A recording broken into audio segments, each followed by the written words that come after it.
Hello and welcome to episode 51 of Linux After Dark. I'm Joe. I'm Chris. I'm Gary. And I'm Dalton. Welcome back, chaps. So today I want to talk about encryption and government's attacks on encryption. In the UK, we've got the Online Safety Bill, which is seemingly finally about to happen and become law and become the Online Safety Act. You've got one in America as well that's like the Child Online Safety Bill or something.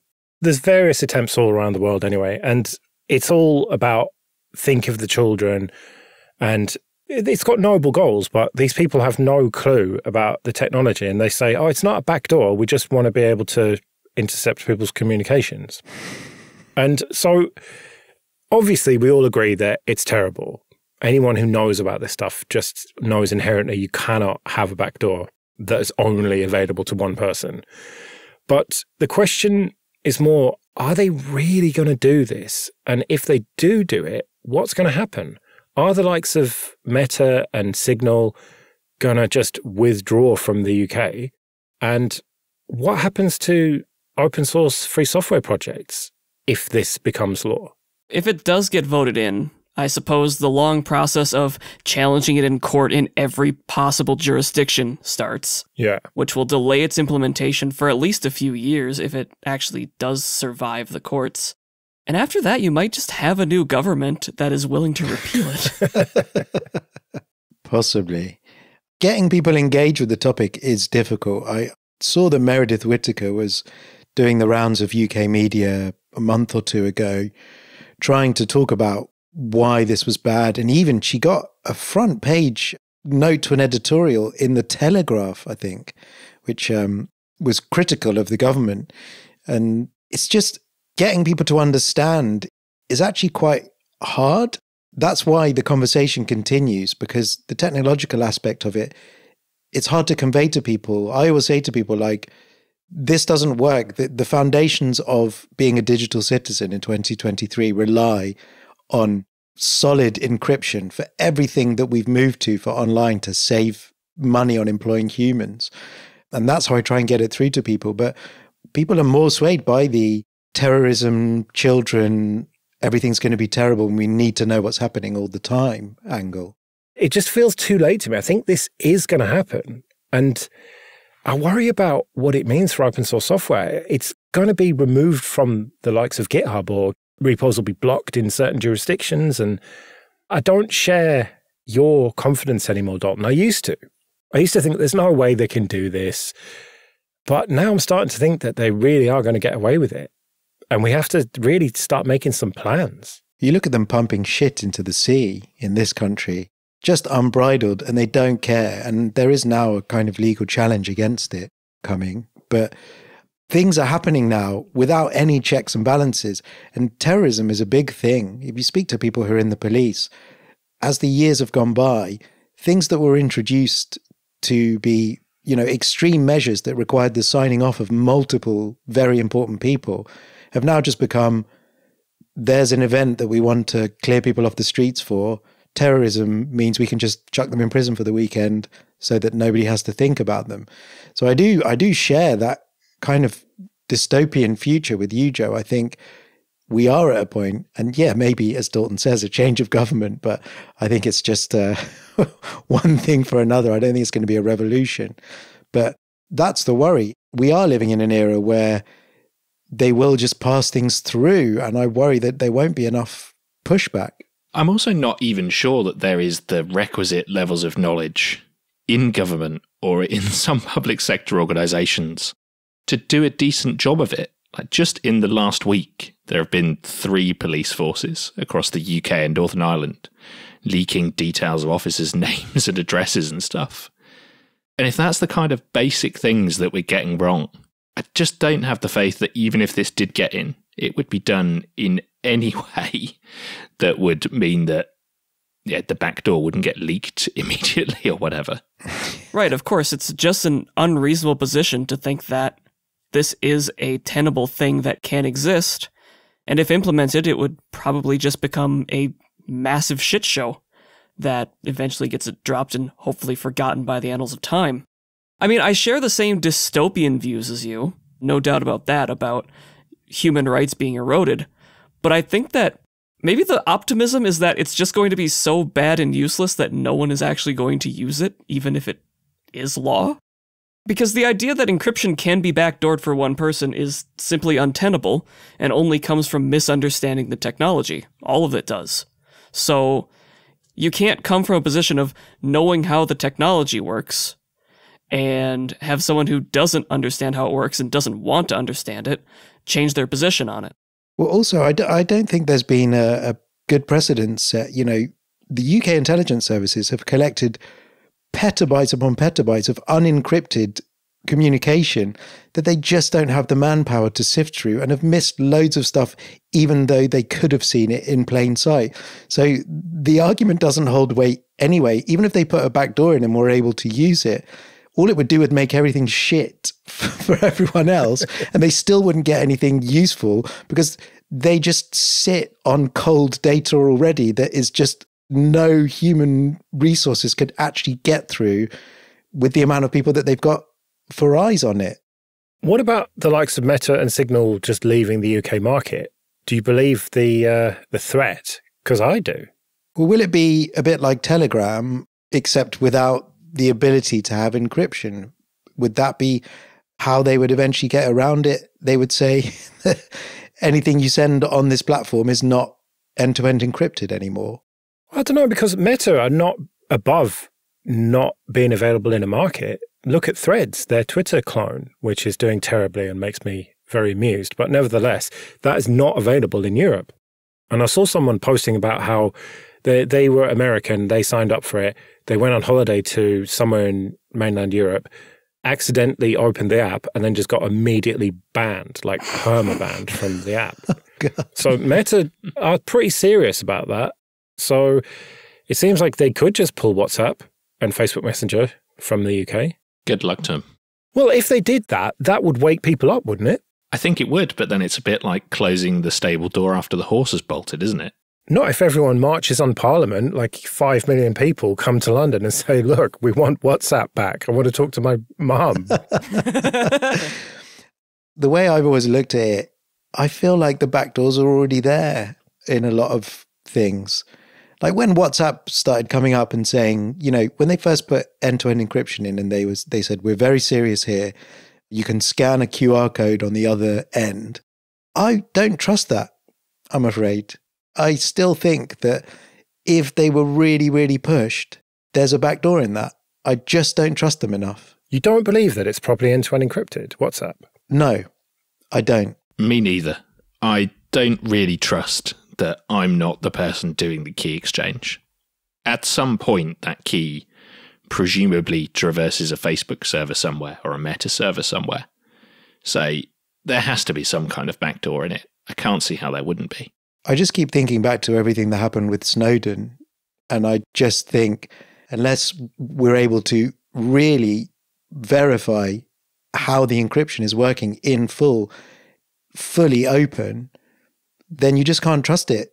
So luckily, I'm not in a position where that is a big fear for me at the moment, but it certainly wouldn't be a platform that I'd be using if I was living under a overtly oppressive regime. I wouldn't want to be using that and think that I'm safe to use it. Of course, and that's exactly the problem. Have you seen who's in charge of this country? Yeah, that's a good point, Joe. We're not there yet, but we could be given a few more years. It doesn't feel that far off, man. If they manage to somehow win this next election, then it's looking pretty bad, I think. Having the right to use good encryption isn't about being a dissident or having nothing to hide, as I'm sure you know, but people would probably accuse us of saying in that moment. It's about if something does go wrong, we have the tools that we need to be able to resolve the situation, or if a business deal has to go through, or whatever it is for whoever it is, whether it's moving money or getting people to safety. Encryption is important for more than just people with things to hide. Yeah, absolutely. I think that's a very important point that we need to make. And as I say, like, it's the bedrock of some very mundane and boring things that we've digitalized fully. And you can't start undermining that. So perhaps that's what might happen. And you're right. We start trying to roll this out and everyone's like, oh, that means that's broken now? Oh, that means that's not secure? Okay, no, let's not do this anymore. And it'll only be after paying millions or billions of dollars to your government employees' friends, but, you know. I'm not sure I want to live through the sticky bit either. May you always live in interesting times. So do you seriously not think that we'll get to a situation where certain open source projects will just be banned because they refuse to implement the backdoors? I mean, in some places we're already there. I think of GitHub entirely banning users from Iran and the Middle Eastern area. Yeah, it's going to be sticky for a bit, absolutely, but either the projects are going to move or they're going to be put on hiatus until things clear up, or someone underground is going to keep maintaining them. How, though? Life finds a way. Right, so some sort of self-hosted repositories then? We might go back to BBSs and FidoNet and stuff, I don't know. Meet someone down a back alley with a Macintosh full of USB sticks. Okay, this episode is sponsored by Factor. With the busy fall season already in swing, you might be looking for wholesome, convenient meals for jam-packed days. Factor can help you fuel up fast with chef-prepared, dietitian-approved, ready-to-eat meals delivered straight to your door. You'll save time, eat well, and stay on track with your healthy lifestyle. Too busy this fall to cook but want to make sure you're eating well? With Factor, skip the extra trip to the grocery store and the chopping, prepping, and cleaning up too, while still getting the flavour and nutritional quality you need. Factor's fresh, never frozen meals are ready in just 2 minutes, so all you have to do is heat them up and enjoy. Level up with Gourmet Plus options, prepared to perfection by chefs and ready to eat in record time. Treat yourself to upscale meals with premium ingredients like broccolini, leeks, truffle butter, and asparagus. Dalton tried Factor and said the meals are delicious, nutritious, and convenient. He said the smoothies are tasty too, which is impressive for their relatively low sugar and high fibre and protein content. So support the show and go to factormeals.com/LAD50 and use code LAD50 to get 50% off. That's code LAD50 at factormeals.com/LAD50 to get 50% off. Quick bit of admin then. First of all, thank you everyone who supports us with PayPal and Patreon. We really do appreciate that. If you want to join those people, you can go to linuxafterdark.net/support. And for either $5 or $10 a month on Patreon, you can get an advert-free RSS feed of either just this show or all the shows in the Late Night Linux family. And if you want to get in contact with us, you can email show@linuxafterdark.net. What are some things that you could do on a computer, but you absolutely refuse to? And why? I don't have any cards registered on my phone for NFC. And for a while, I didn't have phones with NFC where that was a possibility. But I've got a Pixel now, so I could add my cards into the phone like I've seen other people do and just tap my phone for Oyster, for paying for everything. But I don't have my fingerprint enrolled on my phone. And those are two things I've never done. And for some reason, I just don't want to do that. How do you do banking without a fingerprint on your phone? Because I have a password manager and it asks me for random characters from a very, very long password each time. And I put them in. Oh, right. I used to have to do that before I got the Pixel and I was on Lineage and it wouldn't accept biometrics. But now I've got the Pixel totally stock. It's brilliant. I can just sign into my bank with the fingerprint. And my wife is very skeptical. I gave her the 3T first and then the 6, the 1+6. And she refuses to put a fingerprint in it. And it's not out of any sort of privacy thing. It's because on Lineage, it doesn't work 100% of the time. So she's like, no, not having that. And she refuses to do any banking or anything. And there's not a lot I won't do on a computer, but on a phone, I don't like doing stuff that isn't official banking apps, let's say. Like PayPal, I'll always just get the laptop out and make sure that Linux is totally up to date and Firefox is up to date and all the rest of it. What is it that you refuse to do, Dalton? For a while, I wouldn't do any of the payment card things on a phone. But then, oh boy, this is the big reveal. I got an iPhone and I tried it out and I kind of don't like it. I'm probably going to take it off soon. But I guess I don't staunchly refuse to do it anymore because I did it now. Why don't you like it? Well, you see, I always have this thing in my pocket called a wallet, and it has payment cards in it that already support NFC. So there's really no point. I also see a lot of people try and pay in front of me, especially at the self-checkout, and they just keep trying to use it and it just doesn't work. And I'm like, why would you do this? You've wasted so much of your life trying to pay with this fucking phone. Just get your card out. It would have taken it first time, every time. I've never had a problem just using the card.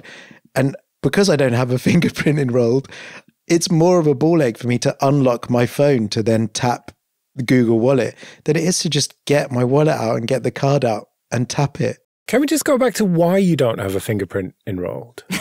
There's just, honestly, We're calling you out. It is a bit weirdy superstitious, I think. Me and my wife are the same. Like, we've had fingerprint sensors on our phones for a number of generations. You know, they used to be on the back, under the camera, and now most of them, they're under the screen. But yeah, when the wizard comes up, when you set up a new phone and it offers to do the fingerprint, I just skip it and I just don't add it in. It's just not something I want to do. For me, I associate having my fingerprint taken with being in trouble with the police. Or visiting America. Yes, that's true. So it has negative connotations, and I just feel a bit weirded out by giving this device that identifying thing about me. And I think of like Demolition Man, where he plucks the eye out and scans it in the prison gate, or various other sort of terrible B movies where they chop people's fingers off to use them for fingerprint scanners. It's that kind of thing. It's not fully rational. I completely see that, but it's just not something I've ever done or had a desire to do. Do not dare to call Demolition Man a B movie. They even pulled that gag in the 2016 Doom remake reboot. I don't know what it was. Well, you're not missing anything with the Pixel 7 because the fingerprint reader is shit. Oh my God, works about 20% of the time. Oh dear. Yeah, it's the same on the 6A. Like, I reset it up about 4 times, assuming I'd done something wrong. But no, it's just terrible. I don't understand why we keep getting these things that no one asked for on computers. I guess that's the stuff that I don't do on a computer, is all the things that no one asked for. Yeah, Face Unlock's another one. Never done that. I mean, I've never had an iPhone, so I think it's an iPhone thing, but... Well, it's kind of nice, actually. And does it work with a mask on? I suppose people don't wear masks anymore. You can turn it on to do that, but it says that it makes it less accurate or precise, whatever. It might unlock for someone else if you do that. Have you tried holding a photo of yourself in front of it and seeing if that works? I haven't. I probably should, though. Yeah, I've heard that it can work. Well, the one thing that I never do on a phone, and absolutely refuse to, that I'm surprised none of you said, is order food in a restaurant. I've come to the restaurant, take my order. Like, I don't want to sit there and scan your bloody QR code to see the menu and order it myself. All right, Granddad. Well, I'll accept it in like Weatherspoons or something, but I'm not doing it in a proper restaurant. You know, here's where I would defend it a little bit at the moment, because I'm walking around the area at the moment looking at, even like there's a small coffee hut in the park near where I live. The guy's having to tape his prices over on his printed board every couple of weeks because of the price of everything being all over the place.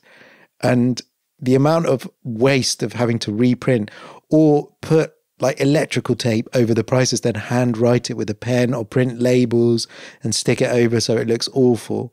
When the turnover of menus is quite high, I can kind of see, but I don't like it either. Like, it's annoying, and then people can't get it to work, and I'm handing my phone around to other people saying, like, look at the menu on here, what do you want to eat? Well, the thing that really bugs me about it is if I'm somewhere I've not been before, I'll ask for a recommendation from the waiter or the waitress. I can't do that in an app. Or like, if it's something I've not ordered before, I don't know what side goes best with it or whatever. Oh, you're one of those people. Does the waiter then get their phone out and scan the barcode and show you on the phone? Well, I just tend to avoid eating in places that have that now. Like, unless I'm just ordering a fry-up in Weatherspoons or something like that, I just won't go there. And also I can't pay in cash, which annoys me. See, I prefer to not make it someone else's problem who is probably underpaid to have to do all of that. I understand. It kind of sucks from the waitstaff's point of view, so I get it. But I think otherwise I'm kind of more like you, Joe. There are things I won't do on the phone that I'll do on a real computer. Like, I'll never do any kind of online shopping on a phone just because I find it painful to input all of the details. And my wife uses her phone for absolutely everything. Like, she boots her laptop up maybe once a month to print something. But other than that, never uses it. Whereas if I need to get any real work done, or I need to write something, or I need to enter any sort of details, I'm grabbing a laptop every time. Well, there's one thing that I'm the opposite, and that is catching up on my RSS feeds. And I must read probably these days 150 headlines a day, maybe 200. And I refuse to do that on my laptop or desktop. And we've talked about on Late Night Linux some RSS readers in the terminal recently. And, you know, it's quite tempting, but I just have that as a thing I do on my phone. And I've tried to do it on an iPad and an Android tablet, but for some reason, it's just something I do on my phone. And I cannot tell you why. It's just, that's the thing I do on my phone and that's it. I think for me, that kind of comes down to content consumption, though. And that is the one thing I do on my phone. Like, if I'm consuming information or watching a YouTube video or whatever, chances are I'm doing that on the phone or Chromecasting it or whatever. So I do get that. And also, Howie, obviously, you're going to read headlines on the toilet if you don't do it on your phone, let's face it. Well, actually, more realistically, in bed. I'm a very lazy man who wakes up and then spends at least half an hour in bed scrolling on my phone. And I know that's one of the worst possible things you can do for sleep hygiene, but I don't care and I'm very lazy. I think the worst thing is when the choice is taken away. Thankfully, I actually just got a letter from the bank involved, but they completely removed their online banking website. So the only way to access your account was through an Android or iOS app.